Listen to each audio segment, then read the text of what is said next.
Welcome to NTD News. I'm Kevin Hogan. Here are today's top stories. New updates on the Boulder, Colorado shooter. The suspect had a history of rage, and he bought the assault weapon less than a week before the shooting. How are the residents coping after the tragedy? North Korea conducts its first missile test since President Joe Biden takes office. Biden calls the test business as usual. We hear the Pentagon's response. Migrant protection groups say smugglers are encouraging parents to send their children to the U.S. alone. They say it's because of President Biden's policy changes. What did initial talks between the U.S. and Mexico bring? President Trump reveals what he wrote to Biden in a note before he left office.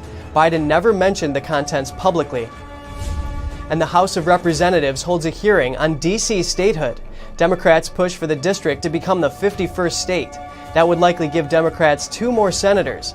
Republicans say it's a power grab.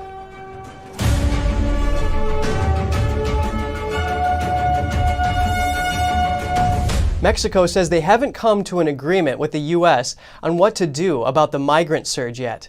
Talk started yesterday, and the discussion is expected to continue. The United States and Mexico discussed ways to tackle the recent jump in migrant arrivals Tuesday. It comes as Mexico deploys nearly 9,000 troops to its southern and northern borders to prevent migrants from reaching the U.S. border. Mexico says President Biden's change in policy has made people think it's easier to enter the U.S. There was no immediate comment from the White House on the outcome of the discussions with Mexico. Further U.S. talks on migration are due to take place in Guatemala. Since Biden's policy changes, the number of migrant children entering the U.S. illegally has doubled in the last month. Some children come with friends or relatives, but others are left only to the care of human traffickers. They come with what they call a guide, but in reality there are people who charge families money to bring children to this point, and even cross them into the United States. This is something we definitely want to stop. Migrant protection groups say smugglers are encouraging parents to send their children alone as a result of the shift in U.S. policy. Unfortunately, the smugglers are using all this information to get money out of families. The Biden administration released footage Tuesday showing crowded migrant detention centers in Texas. The U.S. is struggling to house and process the growing number of children. Republican lawmakers criticize Biden over the surge in migrants. This is Joe Biden's crisis. He created it by his policies. Republicans have common sense solutions that would actually reverse this immediately. And it involves securing the border, enforcing the laws, and restoring the Remain in Mexico orders. Senator Rick Scott says Biden's leaving other people to deal with the problem he created. These governors like Governor Ducey are dealing with this crisis. They're dealing with people coming across the border. Their ranchers are getting impacted. Their businesses are getting impacted. Joe Biden needs to get down there and solve the problem. He says Biden needs to get down to the border and solve the problem. North Korea conducts a new round of missile tests. It's the country's first test since Joe Biden became president. White House officials say they're open to negotiate. South Korea's defense ministry says North Korea fired 2 cruise missiles on Sunday.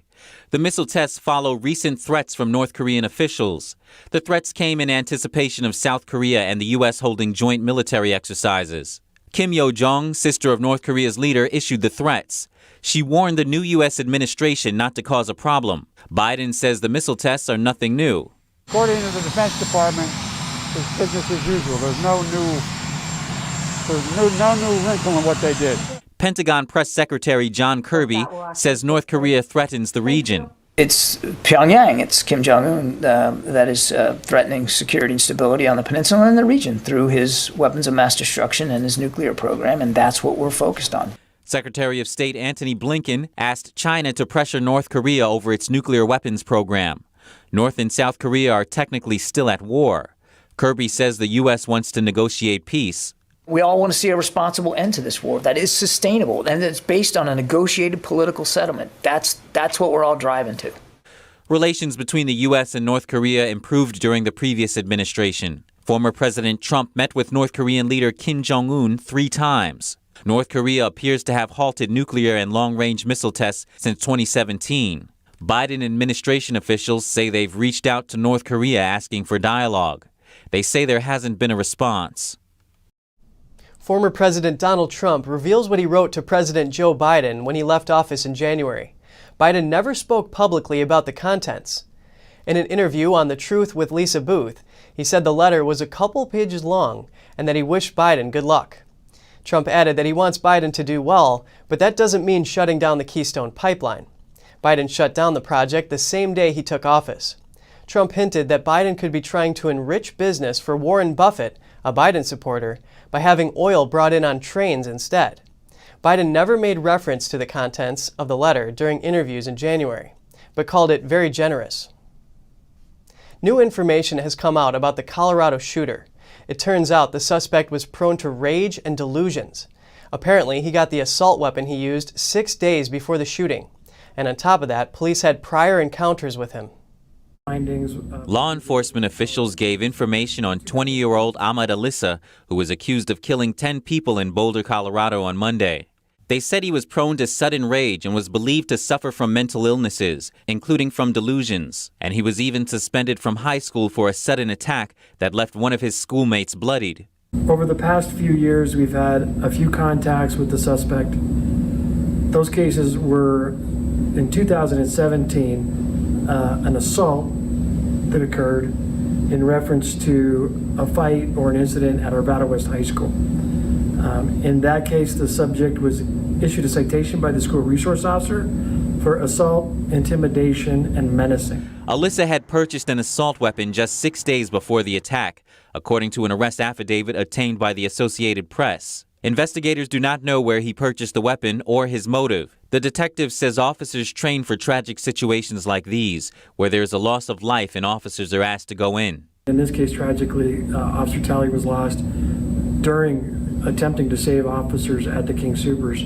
Our full support is with the Boulder Police Department and the Boulder community, because the community also lost a tragic amount of people in this case. Our community obviously is upset and concerned as the suspect lived here, but we want to reassure the community that we're doing everything that we can, that we're out there, we're here and available. In 1999, 2 teens went on a shooting spree at Columbine High School, killing 13 people. The former principal of the school says the mass shooting in Boulder has people in Colorado traumatized again.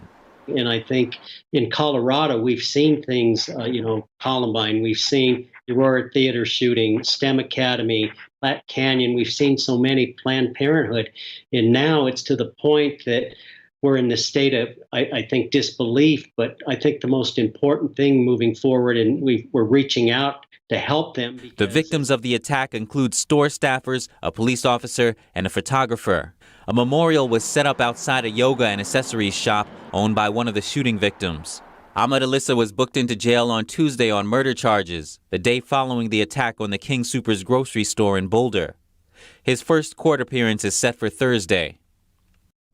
The police officer who lost his life responding to the shooting is being celebrated as a hero. The Boulder police chief says 51-year-old Eric Talley didn't have to go into policing, but says Talley felt he had a higher calling to do so. Our sympathies go to Talley's widowed wife and the 7 children he left behind. As the nation reels from the tragic shootings in Georgia and Colorado, there's talks of gun reform, including banning certain types of guns. But not everyone believes these policies will help curb the violence on our streets. Many lawmakers are calling for major gun reform, including banning assault rifles. The White House says President Biden may even take executive action on gun control. But several gun rights advocates say that the current narrative doesn't give the complete picture. If you're frustrated by what's going on in society with gun violence, I get it. But taking guns away from people is not the solution. Philip Smith is the national president for the National African American Gun Association. He says that many perpetrators of gun violence have a criminal history, and they don't typically get their guns legally. Tighter gun control, he says, will only make it harder for law-abiding citizens to get access to guns. Many don't want guns to end up in the wrong hands. If you're really anti-gun, you need to look at the reasons why people are using those guns. But most people don't want to do that because that takes a heavy lift and detailed looking at the social institutions that are in place that are causing people to be desperate to sell drugs and to rob each other. Another advocate warns of the larger implications of gun control. I think the long-term goal is to have a pliable, group of citizens that you can do whatever you want to them because they have no ability to fight back. And what impact this can have on Americans' freedom. When the Second Amendment goes, if you think you've got a First Amendment, kiss it goodbye. You think you got a Fourth Amendment, kiss that goodbye. Anthony Medina witnessed the communist revolution in Nicaragua before he came to the United States. He remembers how the communist leaders also took away people's right to bear arms as they came into power, and says taking away the Second Amendment could have a similar impact.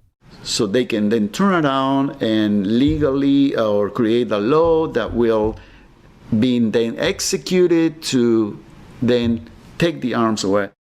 Another gun advocate echoes the idea that gun rights are tied to freedom. I think that if we lose our right to keep and bear arms, we're going to lose a lot of other rights, because I think once the government knows they've disarmed law-abiding citizens, then they've got free rein to do whatever they want to us. He says once the government knows they've disarmed law-abiding citizens, then they've got free rein to do whatever they want. A committee in the House of Representatives held a hearing on making Washington, D.C. a state. Advocates say D.C. residents lack fair representation in Congress, while critics say it's a power grab. The House Oversight and Reform Committee held a hearing on making Washington, D.C. a state. Advocates say D.C. residents don't have the same rights as citizens from other states. Josh Birch is an advocate for D.C. statehood. He says D.C. residents deserve equal treatment. If we fulfill all obligations of citizenship, we should be treated equally, and that's what statehood does. It treats us equally in the Union. D.C. voters get electoral votes for president. They have one non-voting delegate in Congress and no senators. Zach Smith is a legal fellow at the Heritage Foundation. He says this is how the Founding Fathers planned it. The framers envisioned the District of Columbia as being a separate federal city. He says the Constitution spells out how D.C. is to function. This is something both Democratic and Republican Justice Departments that have looked at this issue have said it requires a constitutional amendment in order for D.C. to become a state.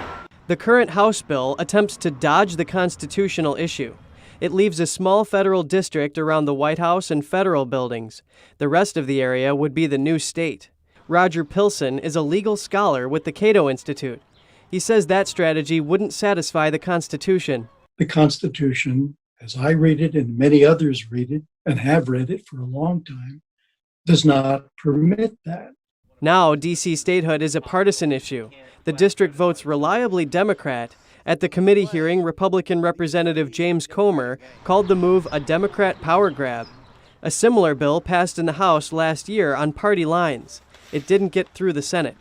Eleanor Holmes Norton is D.C.'s long-serving delegate in Congress.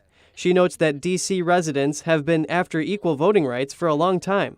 D.C. residents have been fighting for voting rights in Congress and local autonomy for 219 years. Unless Democrats get rid of the filibuster, they will probably have to keep waiting. Senate Republicans are not expected to support the bill.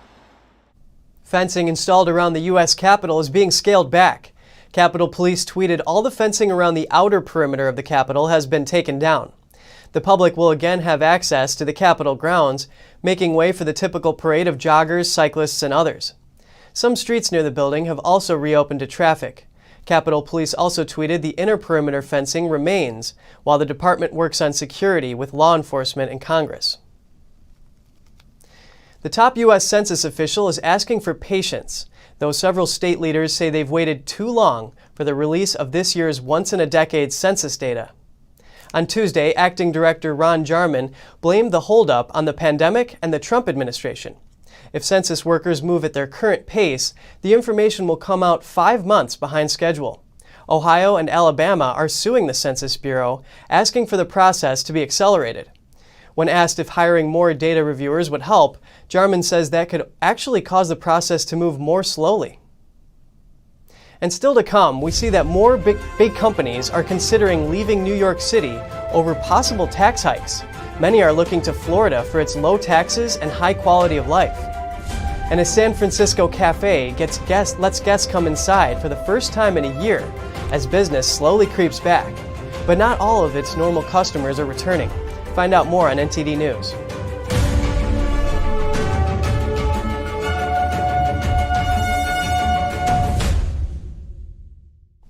Utah's governor signs a new measure into law.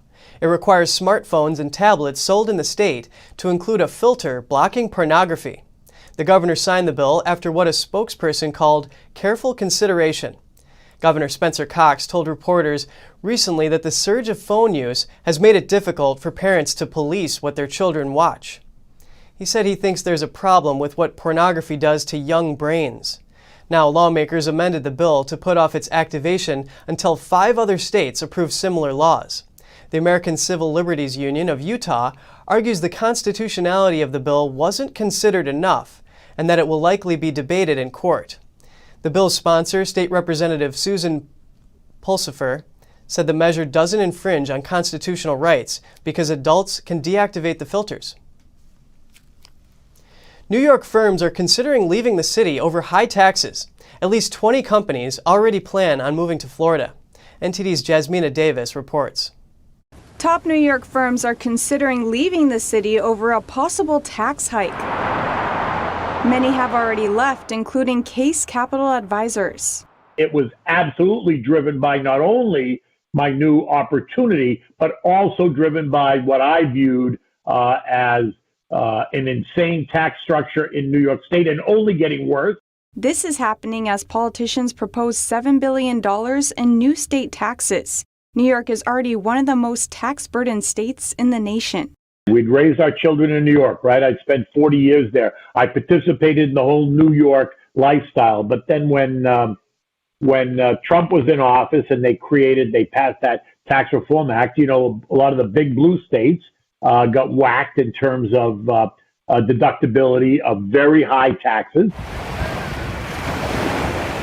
One destination for many firms is Florida.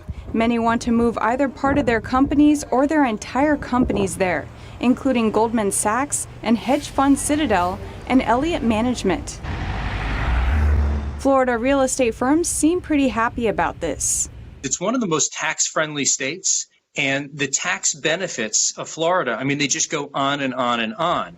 Florida residents don't pay a statewide income tax, only federal rates. New York's governor, on the other hand, wants to raise New York City's top rate to 14.7%, the highest in the nation on top of state taxes.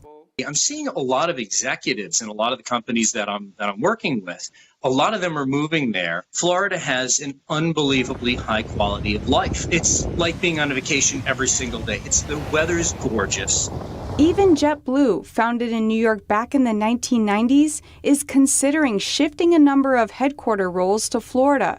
JetBlue said in a memo to staff it'll have a final plan later this year. Jasmina Davis, NTD News.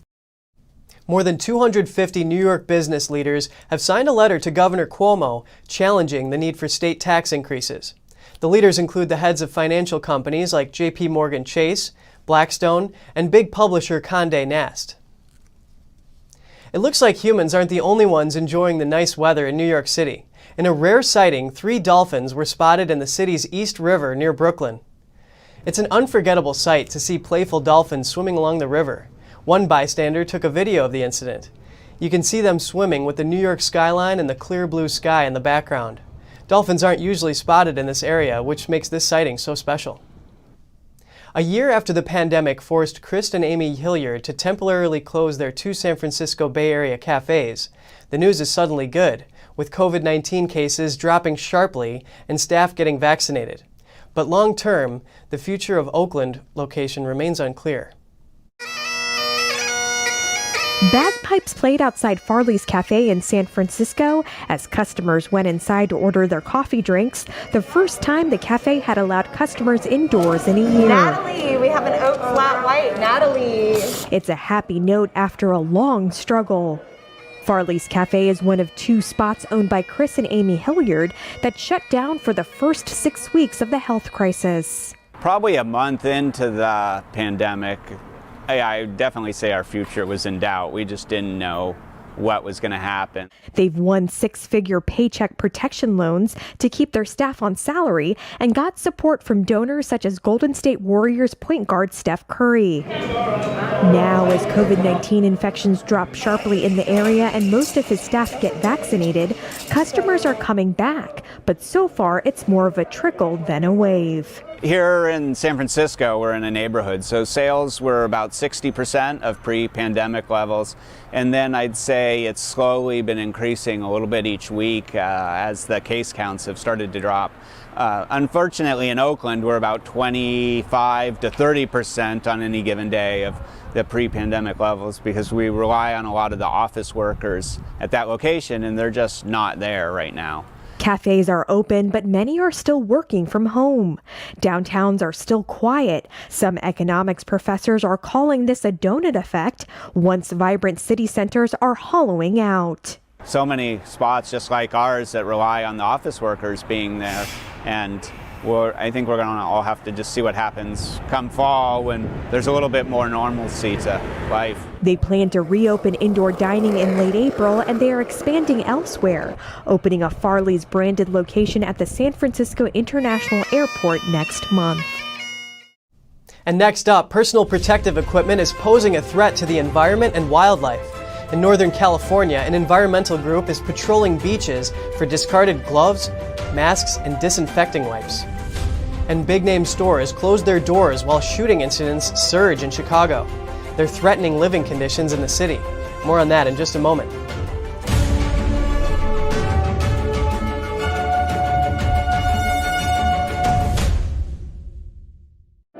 The glory of piano masterpieces from the Baroque, classical, and Romantic periods. New Tang Dynasty Television invites you to join the 2021 NTD International Piano Competition. Together, we preserve and revitalize the art of authentic classical piano music. October 2021 in New York City. Register now at piano.ntdtv.com.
A drug bust update from the United States Coast Guard.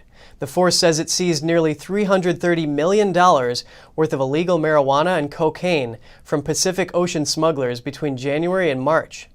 The Coast Guard's Cutter Monroe ship offloaded the drugs Tuesday as the vessel's home port in Alameda, California.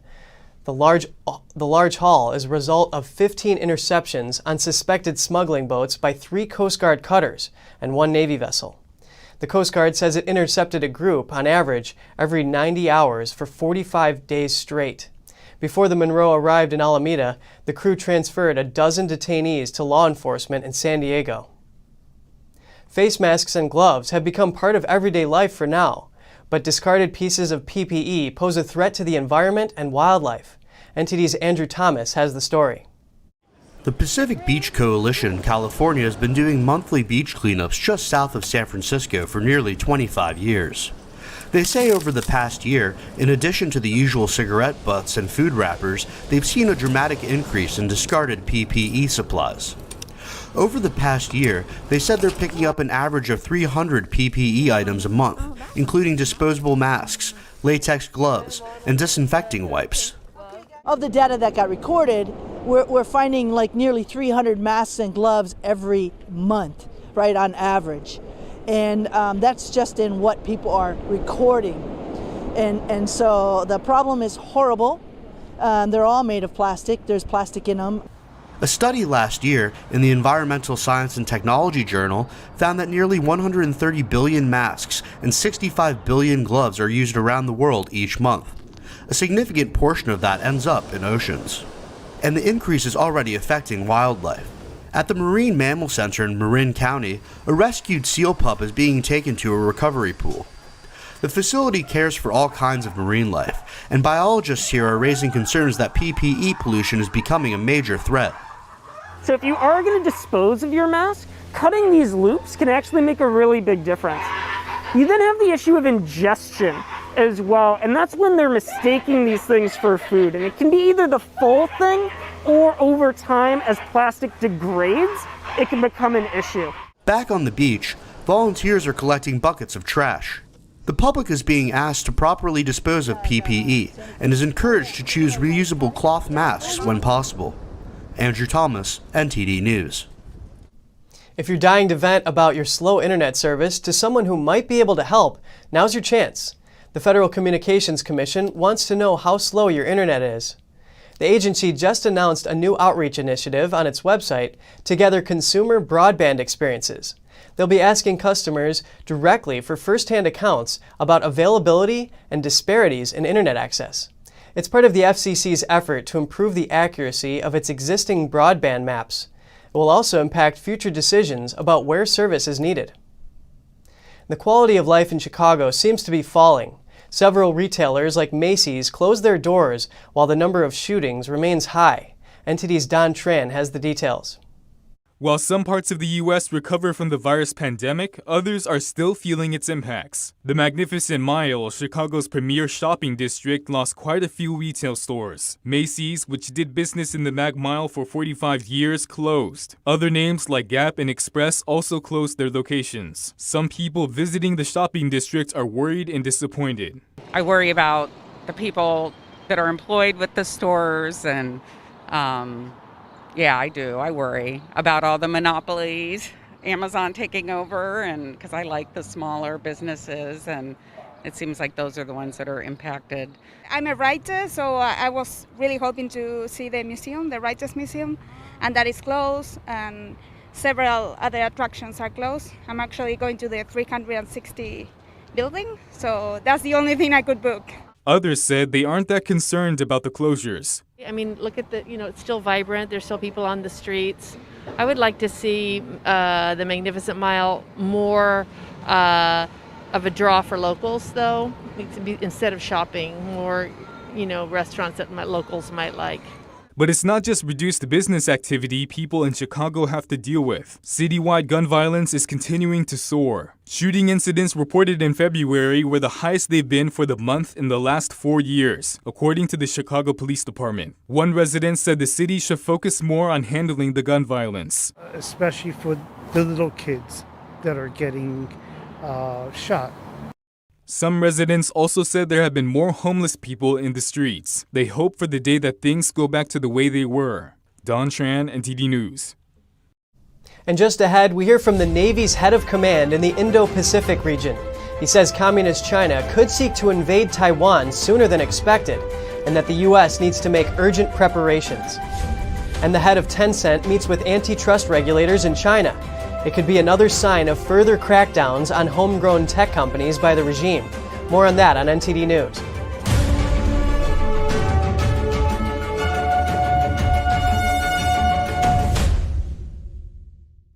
The possibility of a Chinese invasion into Taiwan could happen sooner than you think. This is coming from the admiral nominated to lead the U.S. military forces in the Indo-Pacific. Last week, Admiral Davidson testified that he thinks the PLA may have the capability to effectively invade Taiwan in as soon as 6 years, maybe less. Do you agree with that view? Senator, there's many numbers out there. I know Admiral Davidson said 6 years. You have to ask him where he made that assessment. There are spans from today to 2045. My opinion is this problem is much closer to us than most think, and we have to take this on, put those deterrence capabilities like PDI in place in the near term and with urgency. Aquilino said the Chinese regime has its eyes set on Taiwan, which Beijing claims as part of its territory. Taiwan is a de facto independent nation state with its own democratically elected officials, military, constitution, and currency. The Chinese military has reportedly banned cars from Tesla. That's over concerns that their car cameras could be used for spying. And India is sounding the alarm over unconventional warfare coming from communist China. NTD's Tiffany Meyer brings us the story. Tesla cars are famously high-tech, but spy cams aren't among their known features. Even so, the Chinese regime is banning the cars from military housing complexes. Reuters sources say Chinese officials are concerned that cameras in the cars could be used for espionage, and owners were reportedly told to park outside military property. The Wall Street Journal reports Chinese officials found the vehicles could record images of their surroundings. Now, more than a few car owners could be affected. Tesla sold over 18,000 Chinese-made vehicles just last month. This year, Tesla has been through a series of setbacks in China. 5 Chinese regulators summoned Tesla over quality issues in February. Chinese media also ramped up coverage of consumer complaints, and the company is recalling over 30,000 vehicles that have quality issues. India is warning against unconventional warfare tactics. That's after it suffered a severe power grid shutdown last October, something it since blamed on Chinese hackers backed by the state. Mumbai is India's second largest city and its financial capital, but last autumn it was plunged into darkness, enduring its worst blackout in decades. Thousands of businesses shut down, trains were suspended, millions left without power. It later turned out India may have the Chinese regime to thank for it. Indian officials pointed to state-backed Chinese hackers for causing the power failure. The blackout happened while China and India were fighting over borders in the Himalayas. Both sides suffered soldier casualties. A U.S. research firm suggests the two incidents could have been connected, and that China was sending a message to Indian officials, back down on border claims. Now, India is looking to raise the issue on the global stage. Local media reports citing officials say the country may soon take the Chinese hacking case to international committees. The Mumbai blackout is the latest example of the Chinese regime's unconventional warfare. Without opening fire or sending in troops, the Communist Party can use cyber attacks to paralyze a city and use it as political leverage. India has learned that lesson the hard way, and now experts are calling on the Indian government to cut down on China-made hardware, both for the country's power grids and its critical rail system.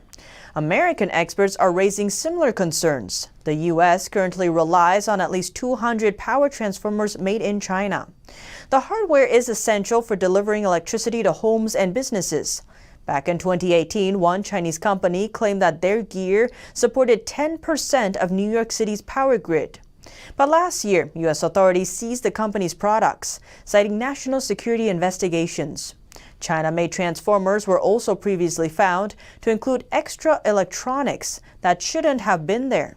The Trump administration issued a related executive order last May. It aimed to reduce dependence on China for equipment used in the U.S. power grid. President Biden suspended that order on Inauguration Day. It remains to be seen whether he will reinstate it or not. A coalition of human rights groups is urging Airbnb to drop its sponsorship for the International Olympic Committee. It's over the Beijing Winter Games next year and the Chinese regime's human rights abuses. Home-sharing platform Airbnb is one of the 15 leading sponsors of the International Olympic Committee, or IOC. In an open letter to Airbnb's CEO, Brian Chesky, a coalition of over 190 human rights groups argues that Airbnb is trying to promote tourism in China at the expense of Uyghurs and Tibetans.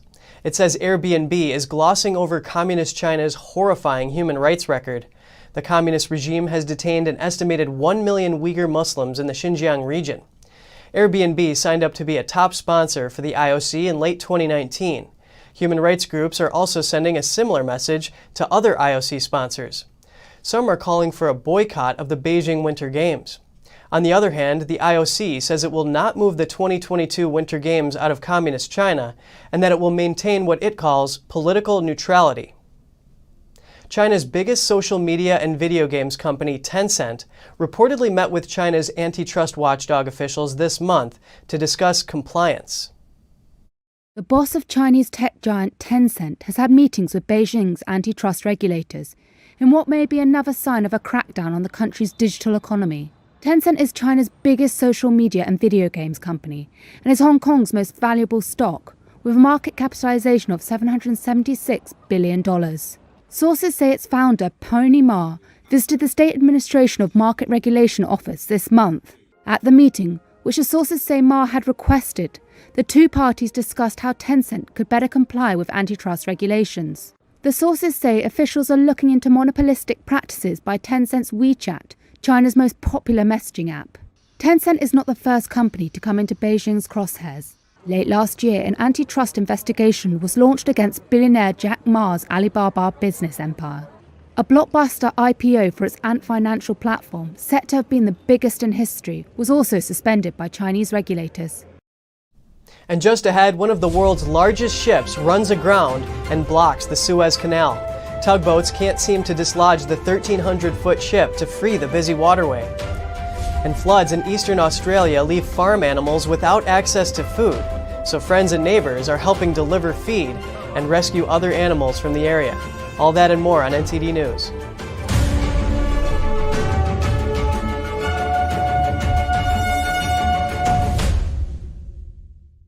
If you're like me, and I think it's actually most of us, then you're getting really fed up with the nonsense going on inside the banking system. I mean, we've worked hard our entire lives to retire comfortably. We just recovered from the crash of 2008, and it seems like it's about to happen all over again. Look at the too big to fail banks. They're only getting bigger as the Fed hands them trillions of dollars daily, while simple folks like you and me, we're only getting the short end of the stick. That's why I'm glad I found this book called The Bank Failure Survival Guide. Give us a call and we'll send you a free copy with no obligations whatsoever. Just one American to another, telling you about some options that you might not have considered. Call 866-239-2619 today for your free copy of the Bank Failure Survival Guide. That's 866-239-2619.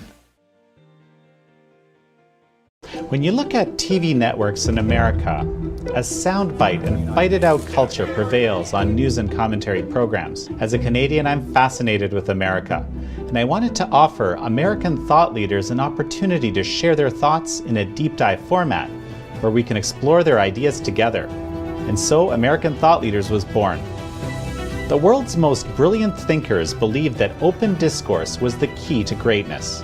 However, all around the world, we see that discourse is being stifled and political agendas have subverted media.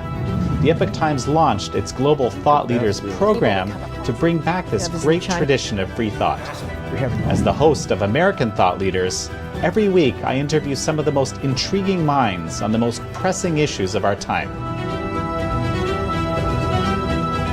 Be sure to check out our new episodes every week.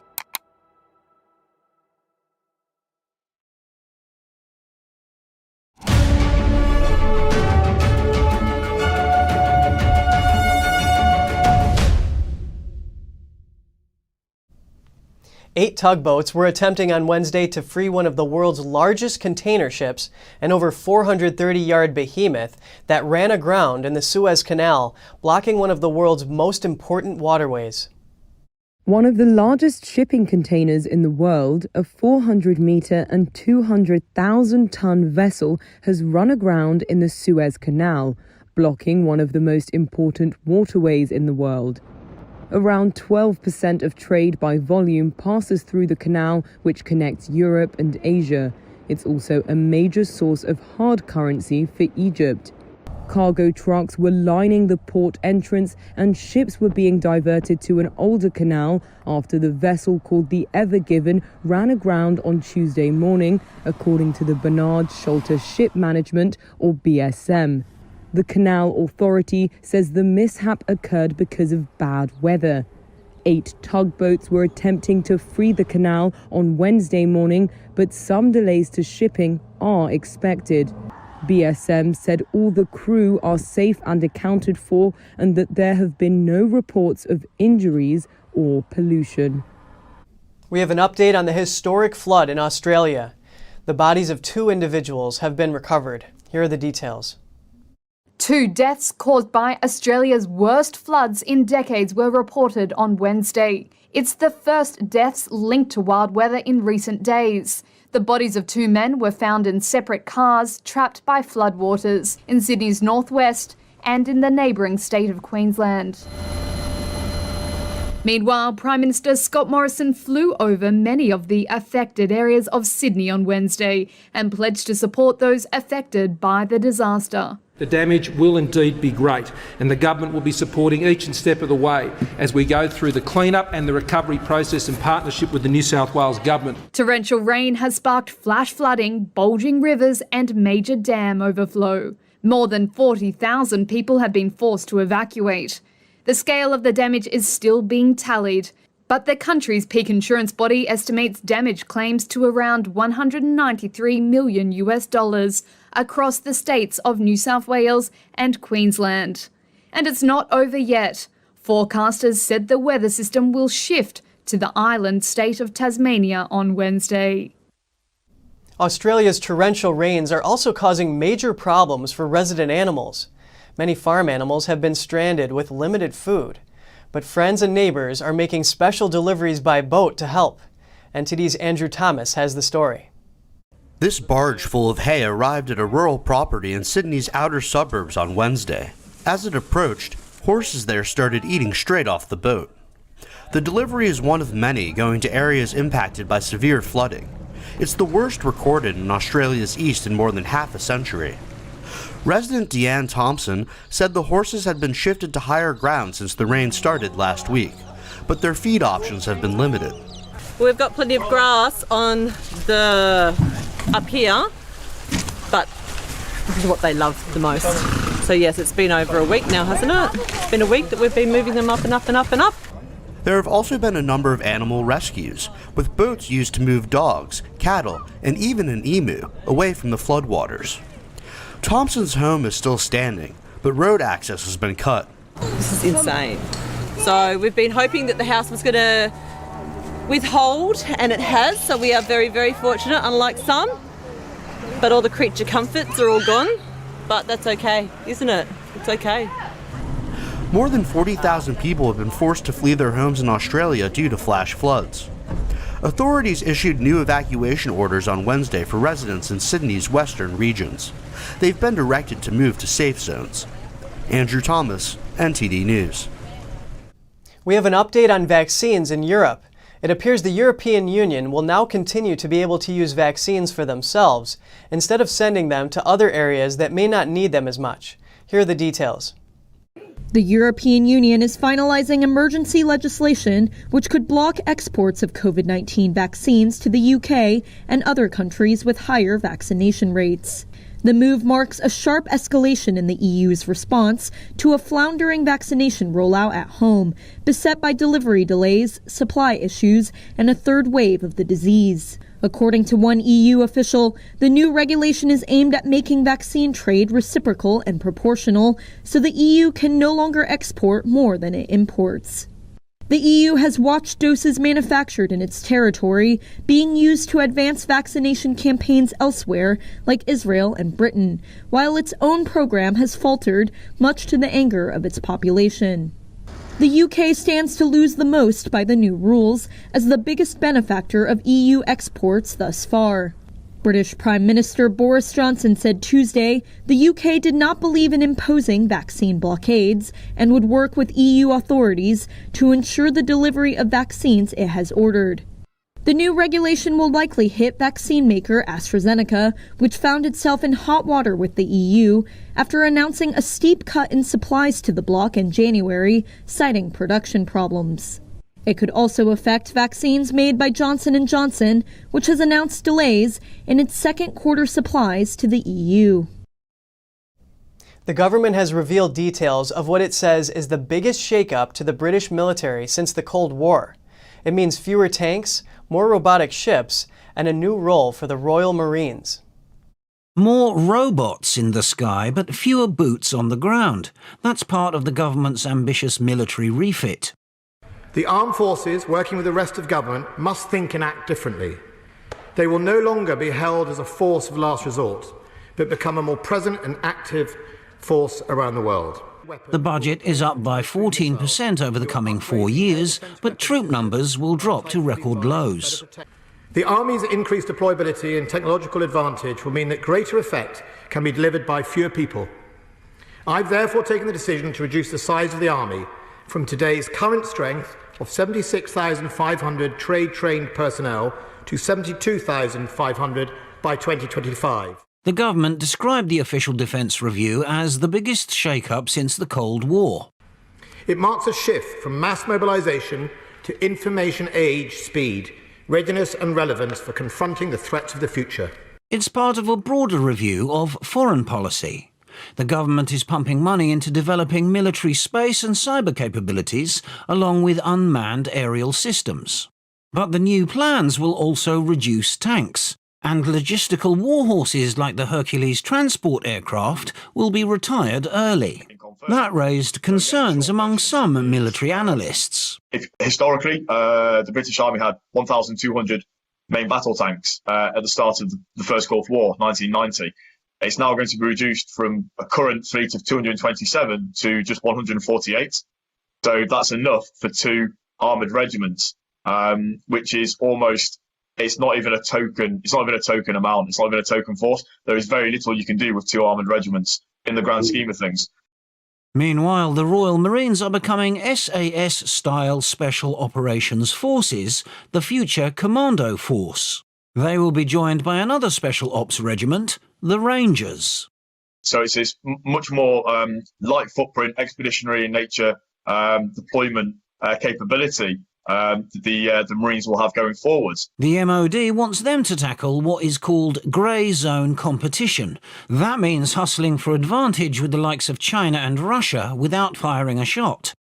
The notion of war and peace as binary states have given way to a continuum of conflict, requiring us to prepare our forces for more persistent global engagement and constant campaigning. That grey area between war and competition includes information warfare, such as online disinformation campaigns launched by China and Russia.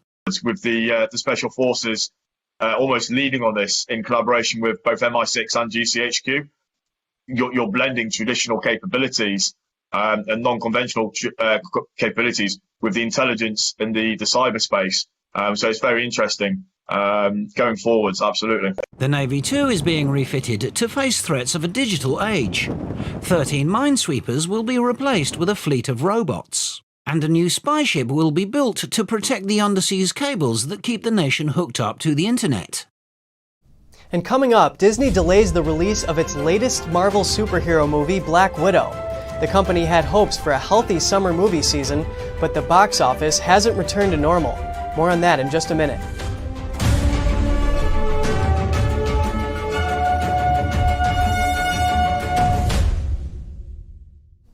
Disney on Tuesday delayed the worldwide release of Marvel Studios' film Black Widow by 2 months until July. Theater operators had hoped the blockbuster release would kick off a summer blockbuster season in early May and draw crowds back. Any hopes that this year's round of blockbuster films would kickstart the summer movie season have been dashed. I was an Avenger. Disney announced on Tuesday it was again delaying the release of Marvel's Black Widow by 2 months to July. The film, starring Scarlett Johansson, will also be offered simultaneously on its Disney Plus streaming service. Shares of AMC Entertainment, the world's largest cinema operator, tumbled 16% after the announcement.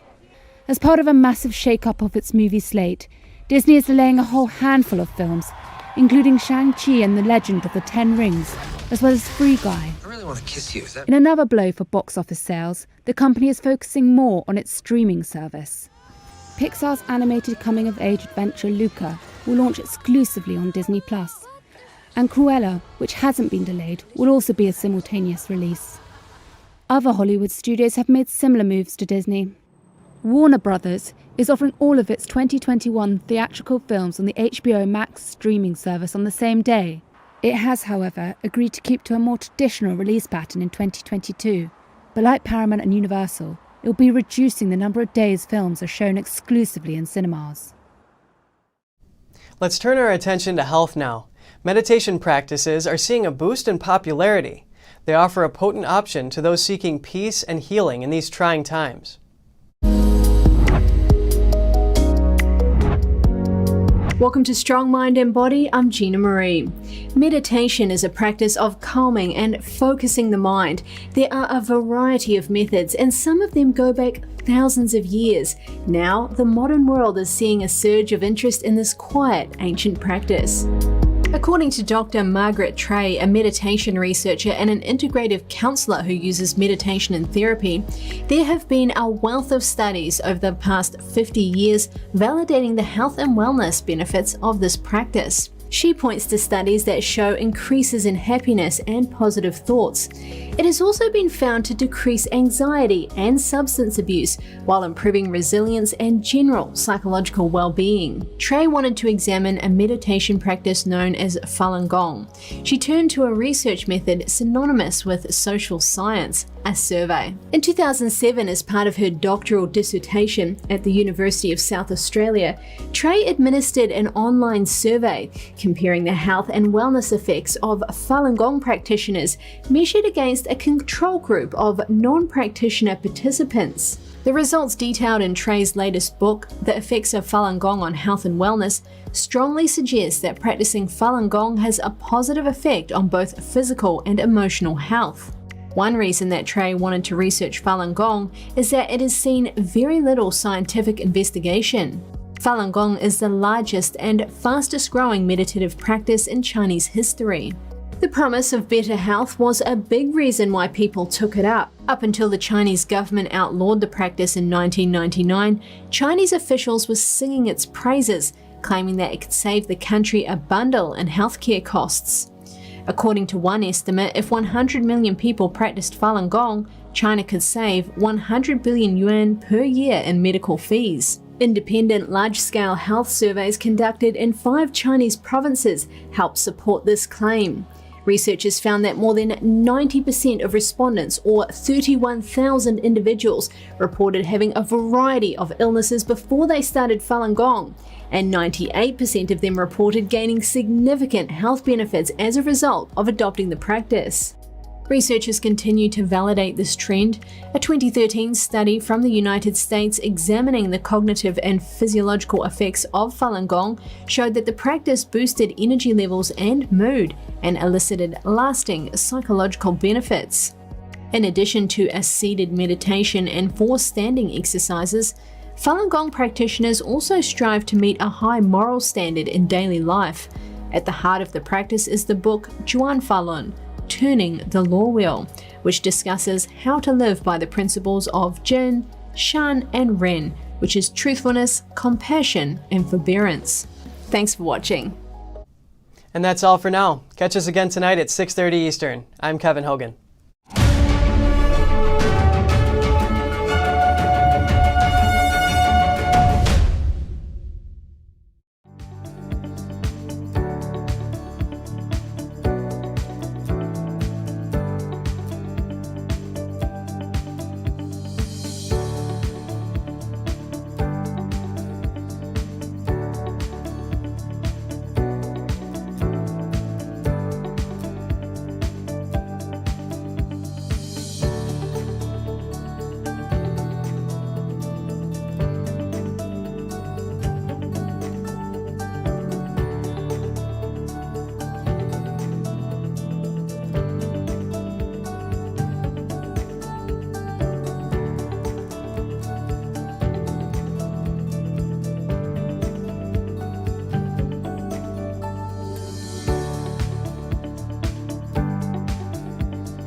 Don't miss out on important news. Our videos are being deleted.